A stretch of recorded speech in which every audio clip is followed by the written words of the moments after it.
ও আয় একটা সমস্যা করে তোমার হাতে এসে দিয়ে সমস্যা ধরে আর হাসা বেগুন বেলা সমস্যা ধরে নয় তোমার হঠাৎ কান নিজে গেলে আত্মশান্তি নয়। আচ্ছা কি হঠাৎ ইয়া আয় একটা বিপদত পড়ছিলাম রে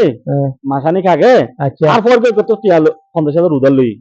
ইটার হইতে আয় তোর টিয়াও না মাসা বুঝতে দিগলি এই আগুল বাইজি নই আয় তোর হালি রাতি ফোন করগি ফোন করবি রে হইদ দৌড়া তুটিও না 20 দিনে দিবি গিয়ন এখন সম্মান দিল বিদা কাম করবি তুই তো আর হদ দৌড়া তুই আর তো টিয়া লই যে 50,000 আজিও তো হয়তো তুই আর 50,000 দিলেও না তুই 10,000 টিয়া লাভ না দিবি নে ওমা আত বলে লাভ দিয়া করিব ইয়ে হইলে হতা আয় তোর আর কিছু নকল গুষ্ঠায় ফোন না আড়ি দি এখন তুই হ আয় কাম করবি এখন ইসলামের দৃষ্টিতে টিয়া দিয়ে ডবল টিয়া লাগানো না এটা কি হারাম হারাম এটা সুতব এটা তো 50,000 টিয়া লইয়ে এটা হয় আর 60,000 টিয়া দিয়া করিব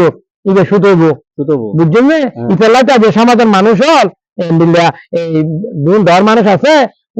যদি অলাপ পেয়ে যায় অলাপ পেয়ে বলে টিয়া না হয় যার কারণে মানুষ বিভিন্ন ব্যাংকের কিন্তু এখন নুন লে ফেলাই নুন লেগে লাস্টে তারা বউ ফুয়ালে কত হস্তাত করে যাবে হ্যাঁ ইতাল্লাহ শুদ্ধ ব্যাংক অপরাধ লন্য অপরাধ বুঝছো তোর বন্ধু তারা ডাহিস হালে বন্ধু তারা লইয়ে রে বন্ধু আরো ঘরে পাস আচ্ছা ঠিক আছে